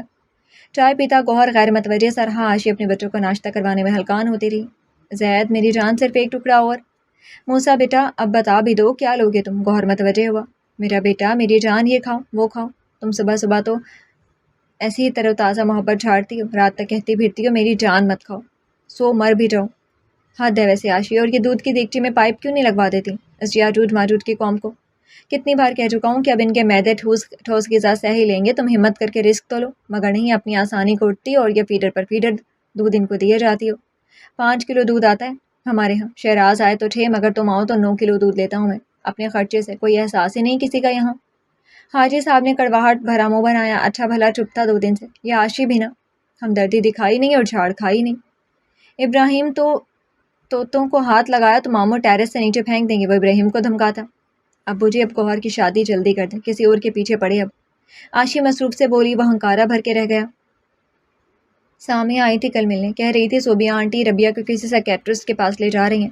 سائکیٹرسٹ نے کہا ہے کہ ربیہ سائیکوسومیٹک ہے، وہ ٹھیک ہو جائے گی. مگر وہ پاؤں گھسیٹتا کالج کے لیے نکل گیا. پیچھے آشی کہہ رہی تھی، ابو جی مجھے سامیہ کی بات بہت اچھی لگی. گوہر کو بھی ربیہ کتنی پسند تھی بچپن میں. پھر ربیہ کی طبیعت بھی صلاح جو ہے. گوہر کو تو اس کی شکل پر ہی طرز آ جایا کرے گا. کچھ بھی پہن لے گی اچھی لگے گی. پھر میکے جانے کا خرچہ بھی نہیں. گوہر جیسا مہا کنجوس تو خوشی خوش. آشی نے اپنے طور پر ایک سے ایک مدبر دلیل دے کر حاجی صاحب کو چت کر دیا. B بلاک میں کوئی اس لڑکی کا ہم پلہ نہیں، مگر میرا اپنا پیدا کردہ کھوتا. فکر نہیں کریں، میں خود بات کروں گی. آپ بس کچھ مت بولنا ورنہ اکڑ جائے گا. حاجی صاحب نے سامنے بیٹھی اپنی خاتون بیٹی کو ہمدردی سے دیکھا. دل کو بد دعا ہے وقت آخر کی. یہ ہر بار نئی آس بیل لگاتا ہے کہ اسے رکنا نہیں. رشتہ دکھا رہی ہو کہ سم کارڈ؟ وہ اتنا اونچا بولا کہ فضا بھابھی اور حاجی صاحب لپک کر لاؤنج کی طرف بڑھے. یہ ملاؤ گے تو چاہے نئے کپڑے مت دلانا، وہ ملاؤ گے تو یہ کرایہ فری آفر ملے گی، یہ دباؤ تو اس کی بولتی بند. بہن بند کرو اپنا ون لائنر اور اپنی 32 سالہ زندگی میں آخر ایسا کون سا دانائی بھرا کام کر بیٹھی اور جو میری زندگی میں رمہ تفریق کرنے لگی. سامیہ نے کہہ دیا اس دما زدہ سائیکو لڑکی سے شادی کر لوں. خوب، تم کو بات اچھی لگی تو اس ڈینگے مارتی فیشن زدہ عورت کو گھر میں لا کر سجا لوں۔ حاجی صاحب کو پیشکش معقول لگی تو متوسط کرانے میں بنا سوچے صحرا باندھ کر گھس جاؤں۔ میری زندگی ہے تو مجھے ہی طے کرنا ہے نا کچھ نہ کچھ۔ مجھے ربیہ سعید سے تو کیا اس نام کی کسی بھی لڑکی سے شادی نہیں کرنی۔ مجھے شہد رنگ سے اپنا گھر نہیں بننا۔ مجھے رشتہ نہیں ڈالنا کہ صوبیہ سعید کی گردن کا سریا مجھے جینے نہیں دے گا۔ مجھے کم از کم اس زندگی میں اس لڑکی کو نہیں دیکھنا جو اپنی ماں کی نظر سے دیکھتی ہے۔ میں تمہاری منت کرتا ہوں کہ کچھ ایسے اونچے بونگے دلائل اور اکٹھے کرو اور حاجی صاحب کے دماغ سے بھی یہ بات نکال دو، ورنہ میں کچھ کروں گا کہ تم لوگوں کو میرے بارے میں اپنی رائے پر افسوس ہونے لگے گا۔ وہ اعتراض کرے گا، سب کو معلوم تھا مگر وہ بے عزت کرے گا، کسی کو گمان نہ تھا۔ وہ بھڑاس نکال لے گا، کسی کو علم نہ تھا۔ عائشہ اور ادریس کے آنسو سب سے پہلا رد عمل تھے۔ وہ بچوں کو لیے روتی گھر سے نکلی۔ حاجی صاحب چپ چاپ مسجد کو چلے اور گوہر ادریس ایک شامی بے گھر بچے سا ہو گیا تھا، شکوہ کناں، اذیت میں مبتلا، چوٹیں سہلاتا، انتقام کے لیے بلبلاتا۔ تیسرا دن تھا، گھر میں سرد سی جنگ چل رہی تھی، خاموش اور تنک۔ اتوار کا دن تھا اور گوہر رفیہ کے سر پر کھڑا جاہل انداز میں چلا رہا تھا، یہ کرو وہ کرو۔ حاجی صاحب کو جانے کیسے رنج ہوا کہ آج وہ گوہر ادریس کو دھرتی پر لانے کے لیے جت گئے۔ او گوہر ادھر آ ذرا، لاؤنج کے صوفے پر جم کر بیٹھتے ہوئے بولے، آج کر لو میرے سامنے تقریر، ساری آج ہی کر دے پتر، پچکار کے تھاڑے، یہ جو روز روز تماشیاں کرتا ہے نا، آج کل کھل کے کھیل۔ کیا چاہتے ہو سرکار؟ آج یہ بے وقوف شیراز عیش پرست فضا کھوڑ فضول خرچ اور میں بڈھا کمزور بے دام غلام، رفیہ کام چور، سامیہ ناقص العقل، راجہ صاحب ہاپا کٹنی، ایاز صاحب ایمان، ربیہ عقل کی اندھی، اس کی ماں فیشن کی ماری، رفیق پٹنا کارا، سارے کے سارے نقصدہ نامکمل۔ تم کیا ہو کیا تم؟ گوہر دنگ رہ گیا۔ آج بھی میری ماہانہ آمدن تم سے زیادہ ہے، آج بھی میرے سر پر بال تم سے زیادہ ہیں، آج بھی لوگ تمہیں پیٹھ پیچھے گالیاں اور میرے پیٹھ پیچھے دعائیں دیتے ہیں۔ خود سے 3 نسل پرانے آدمی سے تمہارا مقابلہ نہیں تو اس نسل میں کون سا نمبر ہوگا تمہارا؟ کبھی سوچا ہے؟ مجھے لگا تم میں احساس نہیں، چلو کوئی نہیں، تمہیں رکھ رکھاؤ نہیں، شائستگی نہیں، مگر تم میں تو سیدھے سیدھے خدا خوفی نہیں گوہر ادریس۔ تم تو خود کو منواتے ابو جہل بن گئے، خود پرستی میں مبتلا، عیب جوئی میں مشغول۔ یا تو آج خود کو ابو جہل تسلیم کرو یا ایسی بے درد راست گوئی کی وجہ مجھے بتاؤ۔ گوہر کی نظریں زمین میں پیوست ہو گئیں، وہ بے دم ہو رہا تھا آج کل، اب نادم بھی ہو گیا، سر اٹھ ہی نہ سکا، گرم گرم سیال کالوں اور کانوں کو لوؤں میں گھومتا رہا۔ ربیہ کے لیے پریشان ہے سعید، اور مجھ سے ایک بیٹی والے کی پریشانی دیکھی نہیں جاتی۔ تمہیں اس جہلا جسے رویے کو سدھارنے کے لیے کسی نبی پیغمبر کا انتظار ہے یا ابھی بھی توبہ پر یقین باقی ہے؟ رشتہ تو اب ادھر ہی ہوگا جہاں میری دانا بیٹی نے کہہ دیا، ورنہ مجھے اپنی رائے پر کوئی افسوس نہیں ہوگا۔ حاجی صاحب مسجد کو نکلے تو خود کو داد دیتے، گوہر کو کوستے، بٹا شوخانہ ہو تو۔ دل کو بددعا ہے کسی رقاصہ کی، گھنگرو ٹوٹ بھی جائیں یہ رکتا نہیں۔ وہ کالج کے گیٹ سے بائک نکال رہا تھا جب ہنگامہ دیکھا، لڑکے کو پیٹتا ہجوم اور بے تحاشا روتی لڑکی، سر جھٹک کر آگے بڑھ گیا اور اگلے دن اسٹاف روم میں عدالت سجی تھی۔ وہ کلاس لے کر لوٹا تو لڑکی کی ماں روتی ہوئی دہائی دے رہی تھی، سر میں کہاں جاؤں، کس کو کہوں، باپ بھائی ہے نہیں اس کا، چچا تایا کہاں تک بھاگیں اس عاشق کے پیچھے، میں نے بہت سمجھایا مگر بہرا ہوا بیٹھے۔ اب لڑکی کا بھائی بولتا، ہمیں کوئی شوق نہیں ہے بی بی اپنی لڑکی کا نام یوں اداروں میں لیتے پھر، یہ تو راجہ صاحب نے معاملہ حل کروانے کا کہا تو چلے آئے ہیں، اپنے بیٹے کو کہو یا تو ہماری لڑکی کی جان چھوڑ دے یا پھر تم اس پر بین کرنے کو تیار ہو جاؤ۔ گوہر کو معاملہ سمجھ میں آ گیا کہ محبت کا سیاپ ہے، کرسی گھسیٹ کر آن بیٹھا، بغور لڑکے کو دیکھا، میں نہیں چھوڑوں گا۔ گوہر کے ہونٹ لڑکے کی ہمت پر گول ہوئے، معاملہ شدید تر ہوتا گیا، گوہر کے رگیں تن گئی۔ محبت نہیں ہوتی ہے، سائیکالوجی کا سہیب مجید بولا، ہو ہی نہیں سکتی، محبت ہوتی تو تمہیں ڈر ہوتا، لڑکی کی بدنامی کا پاس ہوتا، اس کی عزت کا۔ اپنی ہوس، کمصرفی اور فلمی جذباتیت کو محبت مت کہنا۔ گوہر کو لگا صوبیہ سعید نے آسمان اٹھا کر گوہر کے سر پر لاد دیا ہو۔ سارا اسٹاف روم صاف سلیٹ ہو گیا اور شہر کی سب سے بڑی سائنس اکیڈمی سامنے چھپ گئی۔ گیٹ سے باہر نکالتا گوہر نظر آیا اور وہیں کھڑی مجبور سی رفیہ۔ گوہر ادریس کی گردن تن گئی، ابرو بھی گردن کے پیروکار ہوئے۔ دل کو بددعا ہے کسی عزت ماں آپ کی کہ یہ ذلت کے زیر پانیوں میں ڈبکیاں لیتا ہے، رکتا پھر بھی نہیں۔ مجھے مت چھوڑو، جنت کی نعمتوں کی قسم۔ ربیہ سعید کی گڑگڑاہٹ گوہر ادریس کے پیروں میں جھکی پڑ رہی تھی۔ آتے جاتے لڑکے بغور دیکھتے، سمجھتے، رشک، حسد، حیرت کرتے۔ گرلز کیمپس کی خوبصورت ترین ٹاپر لڑکی، بوائز کیمپس کا گالیاں بکتا کف اڑاتا گوہر ادریس۔ کہنا بے معنی ہے مگر تم جانتے ہو میں مر جاؤں گی، میں مر جاؤں گی، میرا دل پھٹ جائے گا گوہر، مجھے مت چھوڑو۔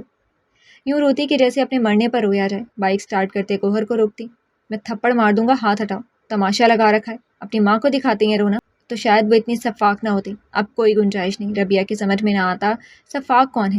میں ہاتھ جوڑ رہی ہوں نا، میں تمہاری ہر بات مانوں گی، کبھی تنگ نہیں کروں گی۔ 17 سالہ بچی، بیٹھو بائک پر، بشارت کے ہوٹل چلو میرے ساتھ۔ اس نے شرط رکھی، بدنام زمانہ ہوٹل۔ ربیہ کا رونا شدید ہوتا اور گوہر مزید کٹھور۔ ایسے مت کرو، لڑکے آنکھیں پھاڑے اس لڑکے کا نصیب دیکھتے تھے۔ تم دونوں ذرا میرے ساتھ آؤ، انگریزی کے استاد حامد خان جما کر بولے، اور وہ دونوں نئی منزل پر تھے۔ یہ زہر آلود ہے لڑکی، چھوڑ دو اسے، باشکاف لفظوں میں ربیہ سے کہا تھا انہوں نے۔ محبت نہیں ہے، یہ ہو ہی نہیں سکتی، ورنہ اتنی دیر لڑکوں سے بھری سڑک پر کھڑا تم سے تماشا نہ کروا رہا ہوتا۔ یہ تمہیں کھوکھلا کر دے گا، شاید تم مجھے نہ سمجھ سکو کہ عمر ہی ایسی ہے، مگر بچے تم خود سے پوچھو گی تو جواب واضح ہی ملے گا۔ پوچھو خود سے کہ کیا واقعی یہ تم سے محبت کرتا ہے؟ تمہیں کبھی محبت محسوس ہوئی اس کی؟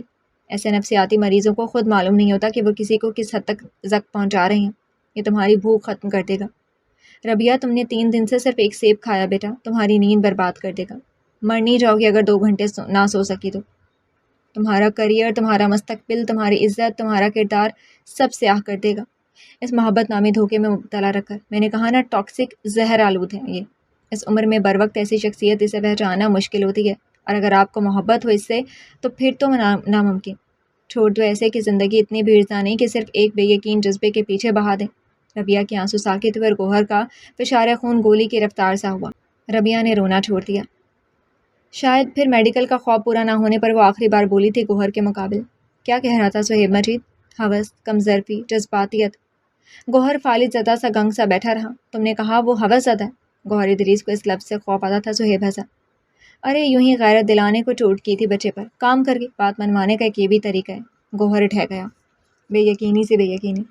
صوبیہ سہی چاہے بال جس رنگ کی بھی رنگواتی تھی، مگر ربیہ کے لیے وہ کٹر ماں ہی تھی، فیشن زدہ تھی مگر بے ضمیر بدکردار ماں تو نہ تھی۔ عام سا داؤ کھیلا تھا اس نے، چوٹ کی اور گوہر نے کھل کر اپنا آپ دکھا دیا۔ اگر اس دن ربیہ بائک پر بیٹھ جاتی تو گوہر کا دل بیٹھ گیا تھا۔ ہوا زدہ بہرحال نہ تھا، مگر وہ ٹاکسک ضرور تھا۔ ایک ماں نے نہ صرف لڑکے کے زہر کو توڑ دیا بلکہ اتنے سالوں سے وہ پرکھتی گئی گوہر کو، مکمل بناتی گئی اسے کامیاب، شریف، باکردار۔ کالونی پہ اندھیرا کیے سنبل کے درختوں نے بے دم ہوئے گوہر کو دیکھتے ہی سر نواڑ دی۔ وہ لیپ ٹاپ بیگ بمشکل اٹھائے گھسیٹتا جاتا، خود کو مکمل سمجھتے، اور در حقیقت مکمل ہونے میں جانے کتنے نوری سالوں کا فاصلہ ہے، جانے کتنے سوراخ ہوتے ہیں ہماری شخصیت میں، بھرتے ہی نہیں۔ لیمپ پوسٹ جل اٹھے تھے اور اندھیرا کفن اوڑے کونوں میں لاوارث پڑا تھا۔ سرما کا غرور تھا کہ ٹوٹتا ہی نہ تھا۔ سعید انکل کے گھر کے سامنے مہنگی گاڑی کھڑی تھی، وہ گزرنے لگا تو گوہر ادریس، حیران کن بات۔ 7 سکلین کی چہکار پر گوہر حیران ہوتا اسے بغل گیر ہوا۔ تم لوگ ابھی تک ادھر ہی ہو؟ حسب عادت شروع ہوا۔ تم؟ اس سے زیادہ گوہر سے بولا ہی نہ گیا۔ یار، امی لڑکیاں دیکھتے تھک گئی تھیں، میں نے کہا اب میں دکھاتا ہوں آپ کو لڑکی، جو بھی ہو بس معاملہ فائنل ہونا چاہیے اب، اس سے پہلے کہ تم کہہ دو یہ میری دلہن ہے۔ آج اتنا زیادہ زود رنج نہ ہوتا تو 7 سکلین کی نکسیر تو پھوڑ ہی دیتا، پھر اس کے سلیقے سے ملنے جمے بالوں میں انگلیاں پھنساتا، اور اچھا پھر ملتے ہیں کہیں، تمہارا نمبر تو ہوگا نا ربیہ کے پاس؟ اسی بہانے ربیہ سے بات چیت کا آغاز ہو رہا، سرگوشی میں بولا، اور گوہر نے اس کی پشت پر کھڑی صوبیہ سعید کو جیسے پہلی بار دیکھا۔ جدید لباس، میک اپ زدہ خوبصورت چہرہ اور سادہ سی مسکراہٹ۔ صوبیہ نے کتنے ہی سالوں بعد اصلی گوہر کو دیکھا تھا، مگر بے بس، شکوہ بھری آنکھوں والا ناکام بچہ۔ وہ بے آرامی سے بھر گئیں کہ گوہر کے سست شکستہ قدم اپنے گھر کو اکھڑ رہے تھے، اور ان کی ربیہ، اس کی کمر کا درد، سانس کی تکلیف۔ دل کو بد دعا ہے کسی بے گھر کی کہ یہ پناہوں کو واسطے دیتا ہے اور رکتا پھر بھی نہیں۔ وہ ابو جہل سا رحمت سے دور شخص گڑ گڑاہٹوں کو خود میں اٹھتے پاتا، وہ مسجدوں میں خانقاہوں کو لپکتا۔ اللہ، مجھے ربیہ چاہیے، مجھے آپ کا دلاسا چاہیے، کیسے بھی صحیح مجھے یہ کہہ دیں گوہر ادریس تم اتنے خوب ہو کہ ربیہ سعید سے بہتر لڑکی کے لائق ہو۔ وہ اللہ سے خود کے لیے خوب سننا چاہتا ہو بس جیسے۔ مجھے ربیہ نہیں چاہیے۔ وہ سوسائٹی پارک میں مفلس ہو جانے کے ڈر سے بھاگتا، اتنا بھاگتا کہ رگے ببول ہو جاتے۔ ربیہ نہیں، بس ٹیوشنز چھوڑتا، اور کوئی بھی۔ جم کا انسٹرکٹر اس کی دیوانگی پر بوکھلا تھا۔ 2 دن میں مر جاؤ گے اگر یوں ہی کرنچز کرتے رہیں۔ اللہ، مجھے وہ بیمار لڑکی نہیں، ہرگز نہیں۔ بخار کیوں نہیں اتر رہا تمہارا؟ راجہ صاحب گھبرا کر کلائی چھوڑتے۔ ربیہ کے علاوہ کوئی بھی ہو، آشی بس دیکھے جاتے کہ بھائی کو اتنا کہنے کی آخر ضرورت ہی کیوں ٹھہری۔ گوہر، یہ مٹھائی سعید انکل کے گھر سے اس کے تیزی سے غائب ہو جانے پر فضا بھابھی حق تک رہ جاتی۔ رات 9 بجے جم سے واپسی پر وہ اپنے لیے کھانا نکالتا۔ بریانی بڑی اچھی بنائی ہے فضا بھابھی نے۔ ہیں؟ حاجی صاحب مڑتے۔ او نہیں خچر، یہ تو سعید کے گھر سے آئی ہے، منگنی کی ہے نا بچے کی اس نے، وہ تیری جماعت کے شوقے سے لڑکے سے۔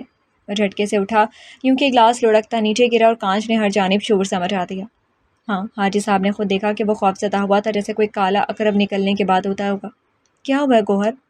زندگی میں تیسری بار وہ گوہر کے لیے فکر مند ہوئے تھے اور اس کھوتے خچر ابو جہل کو لگا وہ یوں بلک بلک کے رو دے گا کہ حاجی صاحب پرانے نام بھول کر اسے نامرد ہی کہا کریں گے۔ ابھی بھی بخار ہے کیا؟ ہاں ابھی بھی محبت ہے، یا شاید ہوس، یہ ختم نہیں ہوتی حاجی صاحب، ربیہ کہیں نہیں جاتی میرے اندر سے، یہ رزیل دل نہیں رکتا۔ وہ بڑبڑاتا اندر کو بڑھا۔ حاجی صاحب فون ملاتے عاشی کو بلانے لگے، میرے کاکے کا بخار نہیں اترا پتری۔ جب رات مزید گہری ہوئی تو دھند نے ہر شے کو عدم کرنا شروع کر دیا۔ مرکزی شاہراہوں سے ٹریفک کی ہلکی آوازیں کالونی میں گھومتی۔ 15 منٹ بعد چکر لگا کر چوکیدار سیٹی بجاتا۔ یک بڑے گملوں سے ٹیک لگائے بیٹھا گوہر ادریس ربیہ کی کھڑکی کو دیکھنا چاہتا مگر سفید جھاگ سی ہوا۔ ضروری نہیں تھا کہ صوبیہ سعید عین انہی دنوں سچی اور بھگ پر جانب ثابت ہوتی۔ ضروری نہیں تھا کہ عین انہی دنوں سے ربیہ کو پا لینے کا راستہ نظر آنے لگتا۔ ضروری نہیں تھا کہ سالوں بعد بھی گوہر ادریس اتنا ہی مستقل مزاج رہتا۔ وہ بوتل سے پانی کا گھونٹ بھرتا، آنکھ ٹپک کر درد کو پیچھے دھکیلتا۔ محبت کے معاملے میں اتنا غیرت مند ہونا کس کام کا؟ میں ربیہ کو ختم کر دیتا اپنی ذات کے دبدبے سے۔ اچھا ہی ہوا۔ نہیں، اچھا نہیں ہوا، میں سدھر سکتا تھا، اب ربیہ نہیں مل سکتی۔ مکالمہ شروع ہوا جب حاجی صاحب آ کر بیٹھے۔ مان جاتے تو اچھا ہی تھا، سعید کی بیٹی جیسی پورے بی بلاک میں۔ دیکھ گوہر، اور تو کسی نے مانا نہیں، جیسے قرآن تیری شکل اور عادتیں ہیں وہ تو عادی تھی بیچاری، تیری نازیبا بکواس۔ میں ٹاکسک ہوں حاجی صاحب، میری ذات اسے کوئی سکھ نہ دیتی۔ او پاگلا، بیوی پر کوئی زہر اثر نہیں کرتا، اگلی زہر کا نسوار بنا کر آپ کے نتنوں میں ٹھوس دیتی ہے۔ حاجی صاحب جو آدھی بات سمجھے تھے اس کا صحیح جواب دے رہے تھے۔ اب تو سورج کسی اور دیس میں جا نکلا ہے، روشنی کے تصور سے جی بہلانے کا فائدہ، منگنی نہ ہوتی تو لے وڈا امرتا پریتم، اور پتہ ہے نہیں کہ منگنی کس سے ہوئی ہے؟ ایم اے ورزشیں کر کر کے ڈولے مسلز بنا رہے سلمان خان نہ ہو تو۔ وہ کھلبلی سے اٹھ کھڑا ہوا۔ حاجی صاحب دل تو جانے کس کس کی بد دعا ہے، دل کو تو جانے کس کس کی بد دعا ہے، مگر آپ کو بھی کسی ٹھٹورے اداکار کی بد دعا ہے۔ ایم اے اتنے لمبے لمبے مکالمے بولنے لگتے ہیں، پتہ بھی ہے نازیہ رزاق کو پسند نہیں لمبے مکالمے۔ او بھائی کس کی منگنی؟ او خچر، بڑبڑاتا ہی رہے گا کہ بتاؤں؟ حاجی صاحب کچھ کچائے۔ ربیہ سے چھوٹی سامیہ کی ہوئی ہے، 7 کی جونیئر تھی، P M C Punjab medical college میں، بتایا نہیں اس سرمے درانی نے؟ وہ 7 کے لتے لینے لگے۔ گوہر گھٹنوں کے بل ان کے سامنے بیٹھا۔ حاجی صاحب، دنیا کی ہر زبان بے بس کو مدد دینے میں ناکام ہی ہے۔ حاجی صاحب بولتے، اگر تو مان جائے تو ربیہ جیسی پورے۔ وہ گوہر کی تل ملاہٹ پر ہنستے، اللہ شریکوں جیسا باپ نہ دے کسی کو، وہ سوچتا۔ عاشی آج ڈال آئی تھی رشتہ میرے اور فضا کے ساتھ، اب قمیض پہن لے کھوتیا، نمونیا ہو گیا تو ڈرپ لگوائے گا یا شادی کی دعوتیں کھائے گا۔ گوہر کوئلے کی کان میں دیے ڈھانچے سے ساکت ہو گیا۔ دل کو بد دعا ہے کسی تاریکی کی کہ سارے سورج دیے لٹ بھی جائیں، یہ رکتا نہیں۔ میرے پیدا کرنے والے، تجھے اس بچی پر رحم نہ آیا؟ تیرے عدل نے کیسے گوارا کیا کہ کسی معصوم کو دنیا میں ہی جہنم کا مکین کر دیا؟ یہ بچی اب کیسے جیے گی؟ کارڈ پر چھپے نام پر حسرت سے ہاتھ پھیرتے راجہ صاحب کی دعائیاں سارا سٹاف روم سنتا اور اس حاضر جواب کو دیکھتا۔ وہ چائے اٹھاتا، کرسی کی ٹیک سے پشت ٹکاتا۔ راجہ صاحب، آپ کی کوئی رشتہ دار بیوہ ہے کیا؟ نہیں۔ تو بتائیے گا، مجھے حاجی صاحب کی زندگی بھی جہنم بنوانی ہے۔ ایسا کہا پڑا کہ کئی ایک نے مڑ کر دیکھا، مطلب لڑکا لوٹ آیا تھا پردیس سے۔ زیورات حاجی صاحب نے بنوائے، بڑی کو 17.5 چڑھایا تھا، تم نے 5 تولہ بیچ کر گاڑی میں رقم ڈالی تھی تو اب 12.5 یہ رہے۔ اپنی طرف سے کچھ بنوانا ہے تو غضب خدا کا، کون سا اس کو دیوی کے سنگھاسن پر بیٹھ کے وچن شاسن کروانے تھے؟ اندر کا کنجوس جیسے بیدار ہوا۔ 6 سے بھی کام چل جاتا حاجی صاحب کی تصویروں کی، چلو 10 کر لیتے۔ حاجی صاحب نے کچھ ڈھونڈنا چاہا، وہ پھرتی سے کھڑا ہو گیا۔ دیکھ لیں، 12.5 تولے چڑھا کر دیکھ لیں، وہیں فرش ہو جائے گی وزن سے، وہ ٹی وی زیادہ۔ حاجی صاحب کو غشی آ گیا، یہ نائی نے تو عجیب بکری سا منہ بنا دیا اس کا۔ حاجی صاحب کے شگوفے پر گوہر نے یہ پہلو پر پہلو بدلا۔ وہ اکھڑ گیا، دن کا آغاز ہی یوں ہوا۔ نیک لے لو، مگر یہ سرما لگا کر مجھے شیروانی والا ڈاکو بنانے کی ضرورت نہیں ہے، پہلا حکم۔ اگر وہاں ٹھٹوری لڑکیوں نے 1 گلاس دودھ کے لیے اٹکیلیاں کی تو میں سچ میں جھاڑ دوں گا۔ عاشی انسو نہیں کرتی، یوں کریں وہ کریں والے پوز نہیں بنوانے مجھ سے، آئی سمجھ؟ فوٹوگرافر کی شامت۔ گوہر بھائی ٹھیک سے کھانا کھائیے گا، فرحاد ذمہ دار شکل بناتا۔ او یار کھانے بھی تو دو، چھٹا لڑکا یہی مکالمہ بول رہا ہے۔ حاجی صاحب بے طرح کھانسنے لگے، شہراز کے پیٹ میں بل پڑ گئے۔ فرحاد جانے کدھر کو نکلا، سارا دن وہ تنا رہا۔ عاشی بریانی پھر سنبھالے نا، پہلے ابراہیم کو سلاؤ، یہیں لڑک رہا ہے صوفے پر، لاؤنج میں کمبل میں دھستا وہ تان لگاتا۔ ہیں تم ابھی تک یہیں بیٹھے ہو؟ یہ شہراز بنا اپنے سونے کی پڑ گئی بس۔ اچھا اٹھو تم، ربیہ پہلے ہی تھکی ہوئی ہوگی۔ گوہر کو خوف آیا، اللہ پوچھے حاجی صاحب کی جلد بازیوں کو۔ کیا کہا تھا تمہاری امی نے کہ حور کے پہلو میں کیا ہوں میں؟ آج اسے لنگور کو بیٹی سونپ کی کالونی میں بریانی اور ٹرائفل بانٹ رہی ہے۔ واہ، آتے سہارا طنز کا لیا تھا، جوتے گھڑی اتارتے جانے کیوں وہ لمحہ بلمحہ غصے میں آ جاتا۔ یہ جانتا تھا کہ گھونگھٹ میں گھبراہٹ کود پڑی ہے۔ بڑا خوش ہوں جی، میں سارے جہاں سے بے عزت ہونے کے بعد دلہن گھر لانے میں۔ غریب، بد شکل، حاسد اور ہوس پرست ربیہ کے وجود میں کپ کپی بڑھنے لگی۔ جانے وقت کو کیسی دشمنی رہی ہے مجھ سے۔ سائیکل پسند تھی، جب ملی تو موٹر سائیکل کو دل چاہتا تھا۔ بریانی کو دل کرے تو مسور کی کھچڑی ملتی ہے، اور بریانی ملے تو بھوک نہیں ہوتی اس دن۔ مجھے تو تمہارے ملن کی دعائیں مانگے بھی 10 سال ہو گئے تھے، اب کیا فائدہ؟ کوئی مزہ محسوس نہیں ہوتا کچھ مل جانے کا۔ ربیہ نے گھونگھٹ الٹ دیا کہ سانس الٹنے لگا تھا، اکھڑتی سانسیں۔ اب تمہاری امی کو لگا کہ یہی بیوقوفی تو ہے جو ان کی ناتواں بیمار بیٹی کو سر آنکھوں پر بٹھائے گا کہ کسی وقت کا عاشق ہے، مگر سن لو ربیہ، میں انتہائی شکی القلب اور انتقام پرست انسان ہوں۔ نہ خود سکون سے رہوں گا، نہ تمہیں رہنے دوں گا۔ مسلسل ہلچل سے پلٹا استما کا اٹیک۔ ربیہ زرد ہوئی، انہیلر ڈھونڈنے میں مصروف۔ کچھ نہیں ہوا ربیہ، پرسکون رہو، صرف سوچ رہی ہوں۔ اس کے یک ہاتھ تھامنے لگا۔ ربیہ نے ہاتھ جھٹکے۔ وہ بھاشن بھول گیا، انا بھول گیا، اذیت بھول گیا، ذلت بھی بھول گیا۔ وہ صرف ربیہ کی تکلیف دیکھتا، اتنی مشکل سے سانس لیتی کہ گوہر کی رگیں چھلتی۔ اس کے ہاتھ اور ہونٹ نیلے سے ہونے لگے تھے۔ اب گوہر ادریس پاگلوں کی طرح اس کے سامان سے انہیلر ڈھونڈ رہا تھا۔ انہیلر لینے کے بعد وہ بے دم سی ہو گئی۔ ان 5 منٹوں میں ہی گوہر نے جان لیا کہ وہ کیسا شوہر بننے والا ہے۔ رات کے کتنی ہی پہر وہ بے ترتیب سانسوں سے سوتی رہی۔ آنکھ کھولی تو عادتاً اندھیرے میں گھورنے لگی۔ کیا دیکھتے ہو؟ سرد رات میں آنکھ سے گھری۔ لگا میری آنکھ بھٹکی تو تمہیں سانس نہیں آئے گا۔ ربیہ نے کروٹ بدلی، اس کا ہاتھ اپنے گال تلے رکھا۔ کچھ دیر گزری۔ میں نے خود کو کبھی تمہیں بھولنے نہیں دیا گوہر، مگر امی سچ کہتی ہیں، بات عمر بھر کی ہو تو محبت کو پہلے نمبر کی ترجیح پر کبھی مت رکھو۔ تمہیں ہوس نہیں تھی، مگر وہ محبت بھی نہ تھی۔ وقت نے دونوں کو پرکھا، پھر فیصلہ کیا۔ آج گوہر ادریس کی ماں کی دعا پوری ہوئی تھی۔ آج اس کا دل ٹھنڈا ہوا تھا۔ مجھے سخت صدمہ ہوا عاشی، یہ بہو بھی ہماری جیسی عوام ہی نکلی۔ وہ تو اکڑا پھرتا ہے، حاجی صاحب کے کلک۔ گوہر ویسے ہی وقت ڈالے رکھتا ہے، اور بہو کے لرزے خاصے مایوس کن ہیں۔ مایوس نہ ہوں ابا، ابھی وہ ہواؤں میں ہے کہ ربیہ کو غصہ نہیں آیا۔ ایک بار وہ اکھڑی تو دیکھ لینا، مرنے کو ہو جائے گا۔ عاشق کو اطمینان تھا۔ یہ گروسری لسٹ تم نے بنائی ہے؟ شادی کا دوسرا مہینہ تھا اور گوہر کی گروسری کی باری۔ حد ہے تمہاری، 12,000 کی گروسری کرتا تھا میں، اس بار 19,500 کی ہوئی ہے۔ اور یہ تمہارے سرجری کے سامان نے ہلاکت ڈال دی ہے بجٹ میں۔ کون سے سیارے سے منگواتے ہیں یہ شیمپو جو 3500 کا آتا ہے، اور 4200 کا تو یہ فیس سیرم ہی ہے۔ میرے خدا، اتنی مہنگی چیز استعمال کرنے کی تک کیا بنتی ہے بھلا؟ تبھی تمہاری امی میری غربت کو انکاری تھی، اور تم اتنی بیماری کے بعد بھی گلابی ہی ہو۔ ربیہ کی آنکھوں میں پہلے شکوہ، پھر آنسو، پھر غصہ بھر گیا۔ تمہیں الفاظ کا استعمال اب سیکھ لینا چاہیے گوہر، 7,500 مجھ سے لے لینا۔ وہ زور سے دروازہ بند کرتی کچن میں چلی گئی۔ حاجی صاحب کی خوشی کا ٹھکانہ نہ رہا۔ کچھ ہی دیر میں وہ باہر آیا۔ لاؤنج میں بیٹھے حاجی صاحب نے لمبی سی انگڑائی لی، ٹانگیں پھیلائیں، ٹی وی کی آواز کم کی اور گنگنانے لگے۔ گوہر نچلیں چراتا کچن میں چلا گیا۔ دور رہو۔ ربیہ کی دھاڑ نے حاجی صاحب کو سرور دیا۔ اچھا سوری کہہ تو رہا ہوں، اب کیا توے پر زبان چپکا دوں سزا کے طور پر؟ جھلائی بے بس آواز۔ ہاں کہہ دے ربیہ، تیرا احسان ہوگا۔ حاجی صاحب بڑبڑائے، ناکامی سمیٹے چہرہ سرخ و اسپاٹ لیے وہ ساتھ والے صوبے پر آن بیٹھا۔ ہر لوہے کی کاٹ ہے، ہر آگ کو پانی۔ اکھڑے بیٹوں کے لیے بہوئیں بھی تو ہیں، سر دھنتے حاجی صاحب۔ پھر نہیں مانی، جھک کر رازدار بنے پوچھتے، یوں ہنستے کہ گوہر کا خون چہرے پر چک پھیڑیاں کھانے لگتا۔ کچھ دن ٹھہر جائیں آپ، راجہ صاحب کی کوئی رشتہ دار بیوہ ہو لے ذرا۔ حاجی صاحب ہنسے اور وہ ایک بار پھر کچن کو چل دیا۔ دل کو بد دعا ہے کسی اکھڑ محبوب کی کہ اسے فاصلوں کو سینچنا ہے اور رکنا پھر بھی نہیں۔